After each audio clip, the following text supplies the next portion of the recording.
If you've ever heard the crypto mantra, be your own bank, then you're going to want to stick around for this. We're diving into the recent Trust Wallet hack. And trust me, it's a huge deal.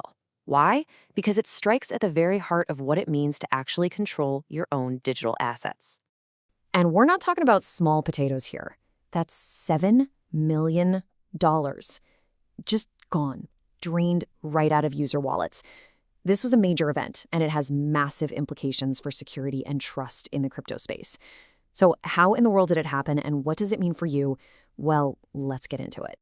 All right, here's our game plan. We'll start with why this hack was such a massive wake-up call for pretty much everyone. Then we'll get into the nitty-gritty, the anatomy of the exploit itself. After that, we'll explore this kind of weird paradox it created, then give you some real, actionable steps to protect your own wallet. And finally, we'll look at the big picture, the crossroads this leaves the entire industry at. So let's just start with the main idea, right? The whole promise of self-custody is that you and you alone are in charge. It's supposed to be total financial freedom. But an event like this really forces us to ask that uncomfortable question. What happens when that control completely breaks down? Because, when things go sideways and your funds just vanish, that whole ideal of total independence gets really, really complicated. It shines a light on the blurry line between being decentralized and, well, needing someone to call for help when you're supposed to be the only one in charge. Okay, so how on earth did the hackers actually pull this off? Understanding the mechanics of this thing is absolutely key if we want to stop it from happening again. And here's what's so wild about this. This wasn't some basic phishing scam where someone gets tricked into clicking a sketchy link. Nope, this was a supply chain exploit, which is a way more sophisticated and frankly scarier kind of attack that poisons the very software you're supposed to trust. The attack itself was brutally simple. The hacker basically hid malicious code inside what looked like a perfectly normal browser extension update. So users, thinking they were doing the right thing and keeping their software up to date, installed it. And that one click, that's all it took. The hackers got their hands on the seed phrases, literally the master key to their crypto wallets. And from there, it was game over. The funds were gone in a flash.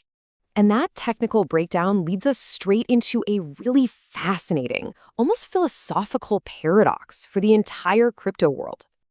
So, after the hack, what did Trust Wallet do?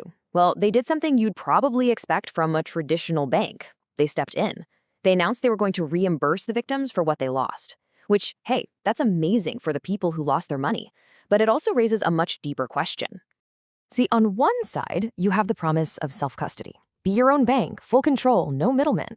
But then on the other side, you have the reality of this hack.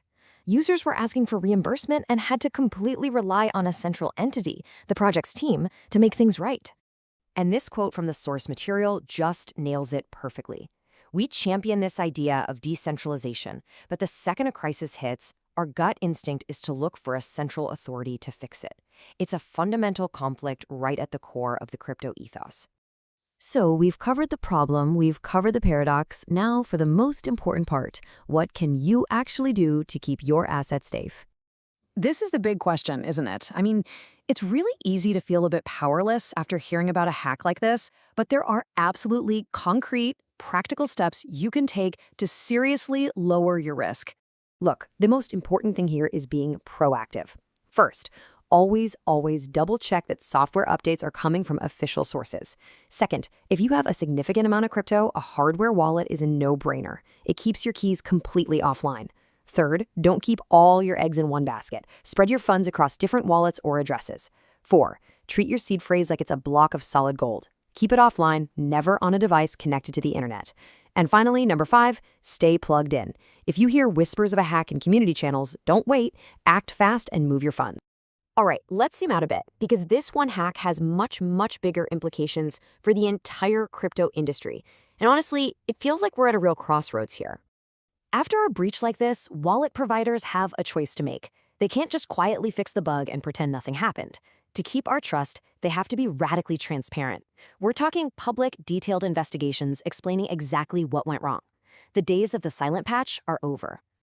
To really move forward from this, the entire industry needs to level up its security game. This means making tough supply chain verification a standard practice to keep malicious code out. It means using reproducible builds so that anyone can check that the software is safe. And it means regular, independent security audits and built-in tamper detection have to become the norm, not some special feature.